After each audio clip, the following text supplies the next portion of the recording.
Hello friends, कैसे हैं आप सब दोस्तों। जैसा कि पॉलिटी के प्रैक्टिस सेट का टाइम है 3 बजे और मैं हाजिर भी हो जाता हूं। तो पॉलिटी के प्रैक्टिस सेट आप लोग डेली लगाइए, जब भी आता है उसे पूरा लगाइए और अपने फाइनल स्कोर लास्ट में कमेंट भी कीजिए। हर क्वेश्चन के लिए आपको 3 से 5 सेकंड का टाइम मिलेगा। तो ये चीज़ें आपको डेली करनी चाहिए। प्रैक्टिस ही करने का वक्त है और पढ़ने का टाइम को यूटिलाइज़ करने का टाइम अब है। ये हमारी फेसबुक आईडी है और अगर आपने अभी तक one day exam point channel को सब्सक्राइब नहीं किया है तो डिस्क्रिप्शन में उसका लिंक है, उसे ज़रूर सब्सक्राइब करें। और इसकी पीडीएफ के लिए वन डे एग्जाम पॉइंट की टेलीग्राम ग्रुप को ज्वाइन करें। वहाँ पे पॉलिटी, हिस्ट्री, ज्योग्राफी सबके पीडीएफ अपलोड कर दिए गए हैं। तो पहला क्वेश्चन है, सेकेंड शेड्यूल डील्स विथ, दूसरी अनुसूची किसके बारे में है। और जैसा कि आपको पता ही है कि मैंने इसका लिंक, इस चैप्टर का लिंक जो है आपको पहले ही प्रोवाइड कर दिया था और ये कह भी दिया था कि ये चैप्टर से आज टेस्ट होगा। तो जिन लोगों ने वीडियो देख लिया होगा उनके तो बहुत अच्छे मार्क्स आएंगे, पर जिन्होंने नहीं देखा होगा उनके कॉन्सेप्ट थोड़े से पुअर हो सकते हैं। ऐसा नहीं है कि नहीं हो सकता है, बट हो सकते हैं। तो लिंक पड़ा हुआ है व्हाट्सएप और टेलीग्राम ग्रुप में, आप वहाँ से देख सकते हैं। तो फर्स्ट का आंसर आप लोगों ने देख लिया होगा। सेकेंड शेड्यूल किसके बारे में है बताइए। Name of the state and union territory jurisdiction, Rajya Sabha seat, emoluments, privilege and important dignitaries, forms of oath and affirmation.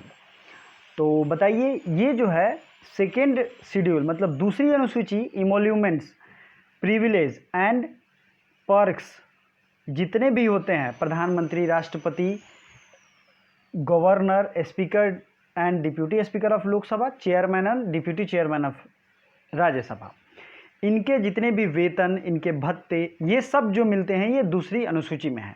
पहली अनुसूची में क्या है, तो पहली अनुसूची में है राज्य और उनका विवरण, उनका टेरिटोरियल जुरिस्डिक्शन, उनका क्षेत्र कहाँ तक है, यूनियन टेरिटरी हैं उनका क्षेत्र कहाँ तक है, ये सब है फर्स्ट शेड्यूल में। एंड जो थर्ड एंड फोर्थ सब हम लोग आगे देखने वाले हैं। तो थर्ड शेड्यूल डील्स विथ, तीसरी अनुसूची के बारे में बात हो रही है। तो दूसरी अनुसूची तो आपने देखा कि जिनके वेतन, पर्क्स, इमोल्यूमेंट्स और उनके जो हैं क्या क्या सुविधाएं दी जाएंगी उसके बारे में। उसी तरीके से तीसरी अनुसूची जो है मैंने ट्रिक में भी बताया है, बहुत अच्छे से याद करने का ट्रिक। अगर आपने वो वीडियो देख लिया होगा 10 मिनट की, वो वीडियो आपका पूरा कॉन्सेप्ट क्लियर कर देगा। और बाकी जो बचा होगा यहाँ मैं रिवीजन आपको करवा ही रहा हूँ। थर्ड शेड्यूल जो है वो बात करता है forms of oath and affirmation, शपथ की बात करता है। किसकी? शपथ की। तीसरी अनुसूची। क्वेश्चन जिस तरीके से भी पूछे जाएंगे आपको मैं करवा दूंगा। इस चैनल को सब्सक्राइब जरूर करें और वीडियो को लाइक भी कर दें तथा दोस्तों को भी शेयर करें। फर्स्ट शेड्यूल डील्स विथ, प्रथम अनुसूची किसके बारे में है, तो name of the state and territorial jurisdiction, Rajya Sabha seat. तो इसका आंसर तो बहुत लोग जानते भी होंगे। फर्स्ट जो शेड्यूल है वो राज्य और यूनियन टेरिटरी का विवरण, उनके क्षेत्र कहाँ तक है, उनके अधिकार कहाँ है, उनके कैसे नाम बदले जा सकते हैं, कैसे बाउंड्रीज बदली जा सकती हैं। और अगर आर्टिकल की बात करें कि कहाँ से कहाँ तक आर्टिकल कवर होता है, तो वो 1 से 4 तक आर्टिकल कवर किया जाता है। ठीक है। दूसरी अनुसूची की बात करें तो वो बहुत सारे आर्टिकल्स को कवर करती है, जैसे 59, 65, 75, 97। और ये president, governor, speaker, Lok Sabha, deputy speaker and deputy chairman, इन सबों के बारे में, इनके वेतन भत्ते के बारे में बात की गई है। तीसरे में है शपथ की बात की गई है। इतना मैं रिवीजन करवा दूंगा कि आपको परेशान होने की ज़रूरत ही नहीं पड़ेगी। चौथा नंबर क्वेश्चन है, originally how many language in Indian constitution, प्रारंभ में हमारे संविधान में कितनी भाषाएँ थी। जो लोग बहुत अच्छे से पढ़े होंगे उनको पता भी होगा, 12, 14, 16 या 18। तो बताइए इसका राइट आंसर। तो हमारे संविधान में प्रारंभिक रूप से 14 ही भाषाएं थी। ठीक है। अभी जो हैं वो 22 भाषाएं हैं, मतलब कि बाकी की जो भाषाएं हैं वो बाद में जोड़ी गई हैं। तो आपको याद रखना चाहिए ये एग्जैक्टली 14 भाषाएं थी और कौन सा भाषा कब ऐड किया गया। इसको मैं ट्रिक से भी मैं बताया हूँ, फिर भी यहाँ बताऊँगा। Sindhi language added by, Sindhi language जो है किस अमेंडमेंट के द्वारा वो सिंधी लैंग्वेज को किया गया बताइए। तो ऑप्शन है 21, 71, 91 या फिर इनमें से कोई नहीं। इसका बहुत अच्छा कॉन्सेप्ट मैंने बताया भी था। तो इसका एक फार्मूला बताया था मैंने, 71 + 21 = 92। ठीक है। तो आपको ये ध्यान रखना है कि 21 अमेंडमेंट एक्ट जो है वो आया था किसके लिए, सिंधी भाषा को जब 8वीं अनुसूची में जोड़ा गया। हमारी 8वीं अनुसूची में 8th शेड्यूल में जो है 22 भाषाओं की बात की गई है। उसके बाद 71 अमेंडमेंट एक्ट आता है और उसमें किन किन भाषाओं को जोड़ते हैं, तो ये भाषाएं हैं 71 अमेंडमेंट एक्ट आया है 1992 में और 21 आया है 1967 में। तो ये ईयर भी आपको याद रखना चाहिए। तो 71 में जोड़ा गया, बताइए देखते हैं कितने लोगों का सही होता है। कोंकणी, मणिपुरी एवं नेपाली, इन भाषाओं को जोड़ा गया 71 में। और 91 की बात करें जो कि आया है 92 की 92 अमेंडमेंट, इन दोनों को जोड़ने से 92 आता है, मैंने गलती से 91 लिख दिया है, ठीक है। तो ये आता है 2003 में और इसमें जो भाषा जोड़ा गया वो था बोडो, डोगरी, मैथिली और संथाली। और इसका मैंने ट्रिक भी बताया था, बोडो मासा, और उसका क्या था, मनीषा कोइरालावाज नेपाली। तो सब ट्रिक यहाँ आपको मैंने बताए हैं, सब इजी वे में समझाया भी है। नेक्स्ट है मणिपुरी लैंग्वेज। अब बताइए Manipuri language was added by Manisha Koirala was Nepali. मैं लाइव देख रहा हूँ कितने लोगों का सही होता है। तो ये है, बताइए ये क्या होगा, 71 मणिपुरी, कोंकणी, नेपाली, ये 3 भाषाएं जोड़ी गई 71 अमेंडमेंट एक्ट 1992 में। 1992 ईयर भी याद रखना है। अगला है डोंगरी लैंग्वेज कब जोड़ा गया, तो यहाँ दरअसल 92 होगा ऑप्शन में, आप इसको ध्यान देंगे, सॉरी फॉर दिस एक्ट। और डोंगरी लैंग्वेज को जोड़ा गया 92 अमेंडमेंट एक्ट में, डोंगरी भाषा को। इसका फॉर्मूला क्या था, बोडो मासा, मतलब बोडो, डोगरी, मैथिली और संथाली, ये सब आए हैं 92 अमेंडमेंट एक्ट 2003 में। तो आई होप आपको ये वीडियो अच्छी लगती है, और अच्छी लगती है तो लाइक ज़रूर करें दोस्तों, लाइक करके मोटिवेट करें।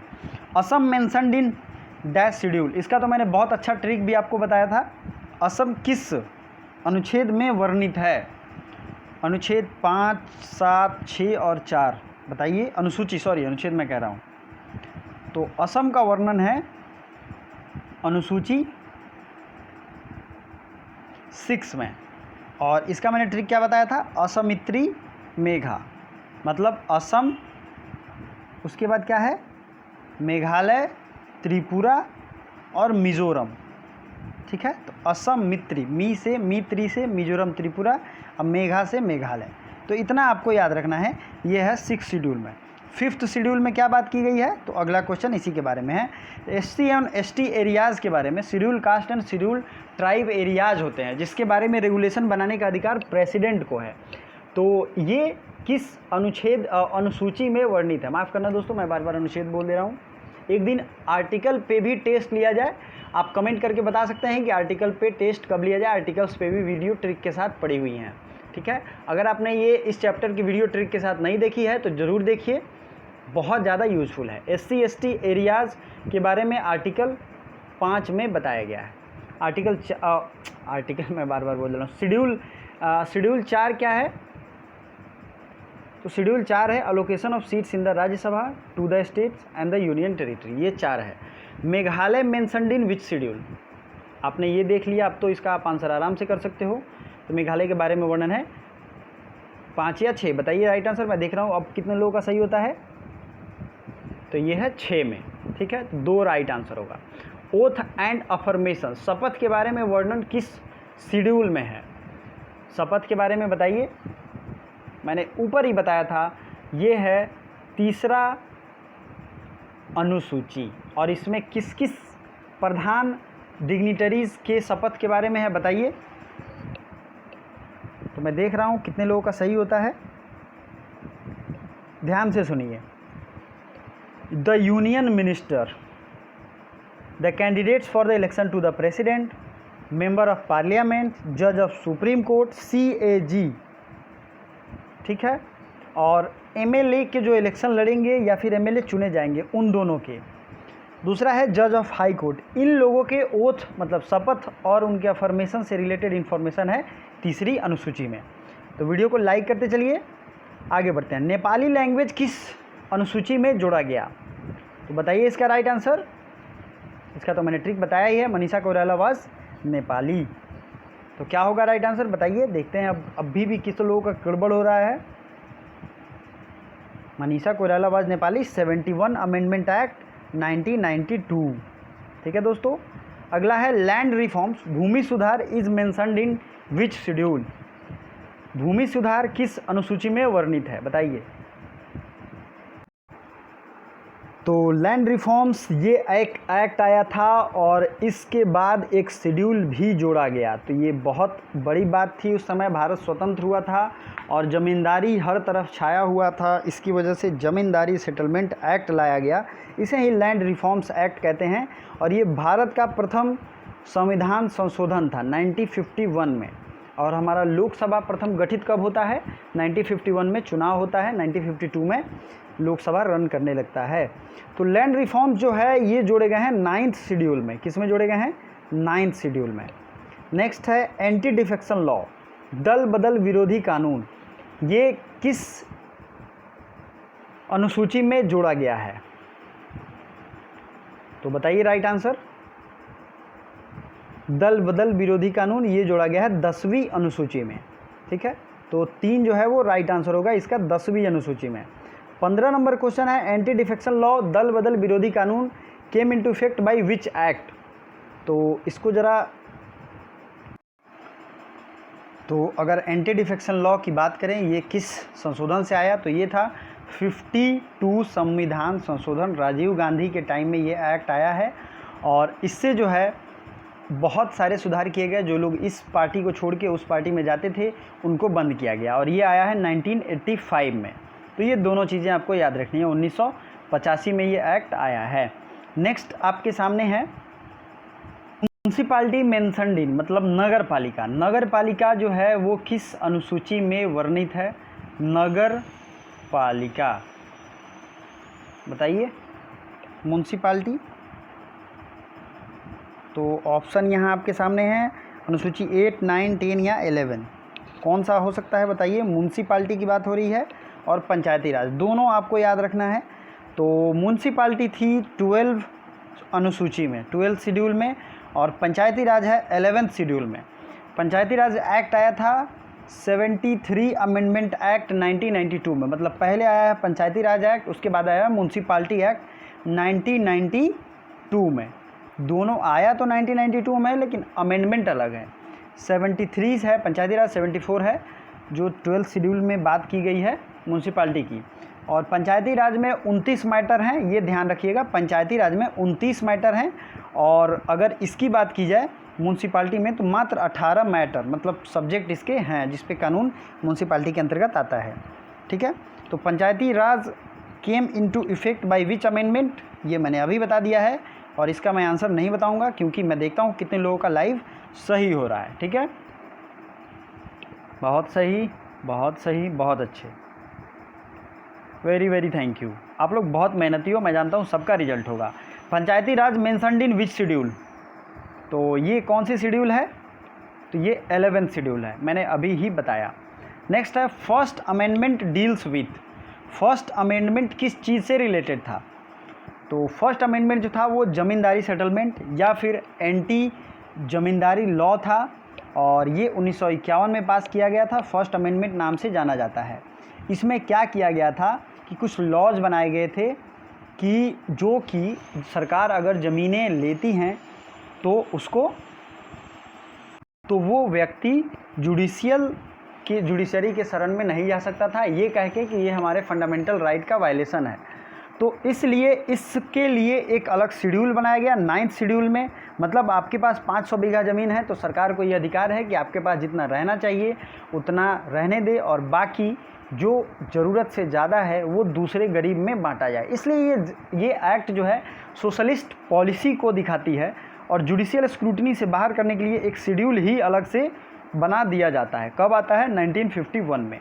और इसमें शुरू में तो मात्र 13 मैटर्स थे, 13 लॉ थे इसमें, लेकिन अब 282 कानून थे। अगर आपने बहुत अच्छे से पढ़ाई की है तो आप मुझे ये बता सकते हैं एंटी ज़मींदारी एक्ट या ज़मींदार के विरोध में जो एक्ट लागू करने वाला भारत का पहला राज्य कौन था।